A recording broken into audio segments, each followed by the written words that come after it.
since the whole Derrick James and Errol Spence went down, a lot of people are questioning Errol Spence's character, so they can no longer pin it on, I don't like Errol Spence and you just saying something. This is now coming from his fans. You know what I'm saying? It's a bad look. It is. To be honest with you, I would like to see these two to still work together, even though I don't think much of Derrick James and, Errol Spence and all that. I'm just used to seeing them together. I'm saying? They're a team, but, you got to do what's best for you. You know what I'm saying? I thought if you was going to leave Derrick James, you would do it at a time where it would mean something, where you can capitalize off of the switch and improve yourself and do better and something like that. Instead, it seemed to just fall apart because things didn't go people's way. That's just my observation of the whole thing. But I'm going to tell you why I believe Derrick James. Once again, his track record. It first started to lift an eyebrow about Errol Spence's character when he started selling those undisputed shirts, when he had no plan on truly giving you undisputed, And once again, his own fans had to even call him out about that. Ness had to call him out about that and all that other stuff. Like, how you gonna be selling these shirts if that's not what willing to do? Then after that, he got called out. Then he stopped selling the shirts.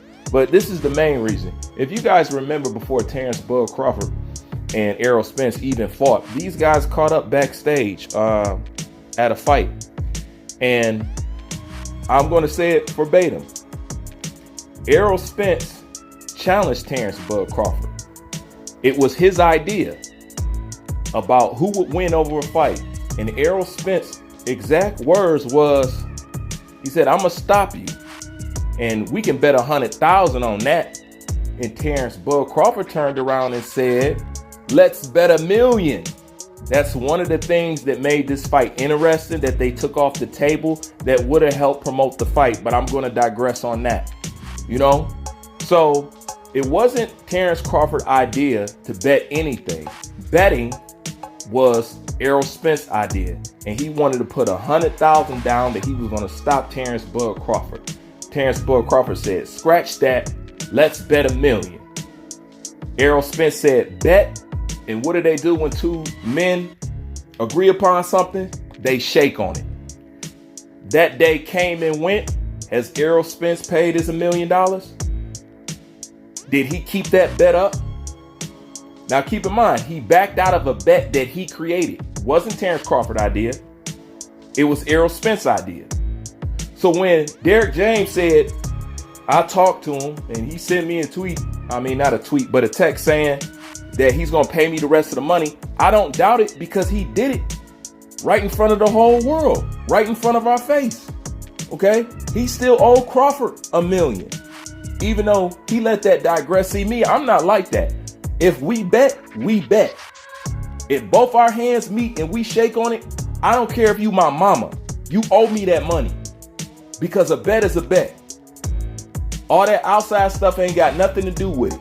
You opened your mouth, you wanted to bet me, that's the bet, pay up. I don't back out of bets. If we bet, I want my money. I don't care if it's my son. I want my money, because a bet is a bet. And you know how they say, how you do one thing is how you do all things, right? So when he said he called him and he said, he still was going to pay him the rest of that money that he owed him, I don't doubt Derrick James, because look at Errol Spence's track record. Now, how many times have you seen me make videos about Errol Spence just flat out lying? Now his nickname is The Truth. There's two things I noticed about Errol Spence. Y'all don't call him the boogeyman no more, and y'all don't call him The Truth no more. Why? Because the real boogeyman showed you who the real boogeyman was.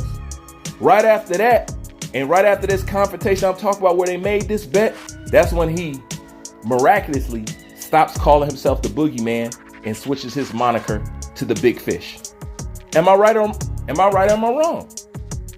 Am I right or am I wrong? He switched it to the Big Fish right after that. Y'all was calling him Errol the Truth Spence. Y'all ain't called him the Truth since I don't know when. But I noticed y'all stopped calling him the Truth. You want to know why? Because you realize majority of the time, he don't be telling the truth. Okay? So that's two monikers that he made for himself that turned out not to be true. So why would I doubt Derrick James or what he's saying? I don't. Whether I think he deserved the money or not. If you guys agreed upon it, then that's what it is. Now, I could get into details about, somebody said Derrick James was pocket watching Errol Spence, and he probably was. You know what I'm saying? No doubt. But nonetheless, if we just sticking to the basics about who did what, when, and where, you got to roll with Derrick James. Because Errol Spence did this in front of your eyes in the whole world more than a handful of times. So now people questioning his character. It shouldn't have taken him getting down to ripping off Derrick James for y'all to question his character. I've been highlighting this the whole damn time. But once again, you know how boxing fans are. You can't have an opinion. You know what I'm saying? You can't think for yourself. You got to wear knee pads. You got to be a fanboy. And if you have an opinion, you must be a hater, because you couldn't just be wanting to tell the truth. You obviously saying it because you want to hold him back in some type of way. Like, I can stop him from becoming a millionaire or some shit like that. You know what I'm saying? Like, it's preposterous. You know, but that's why I roll with Derrick James. Like I said, whether he deserved it or not. When he say he sent him that text saying he was going to pay him the rest of the money, I believe him. I believe him. Okay? Because he'd already shown me that he'll back out of a bet. He'd already shown me that he'll say that he'll want to pay one thing and then turn around and not pay nothing, then act like the bet don't even exist. You know what I'm saying? Once again, that's just a slight on his character, but y'all got to be able to watch this man up under the microscope and everything that he has done thus far. And you have to admit, Errol Spence been doing a lot of bullshitting. Okay? He been doing a lot of bullshitting. He been doing a lot of lying. You know? To add on top of that, don't he owe y'all great Errol Spence fans a rematch? Didn't y'all say something was wrong with him? Isn't this chance to prove that something was wrong with him and he could do a better job than that? Y'all said he a dog, right? Name me one dog that don't want to avenge any type of controversial win or loss. Real dogs in boxing, they all do it. All the greats do it. They all run it back. How come he not trying to run it back at all? He ain't even mentioning it at all.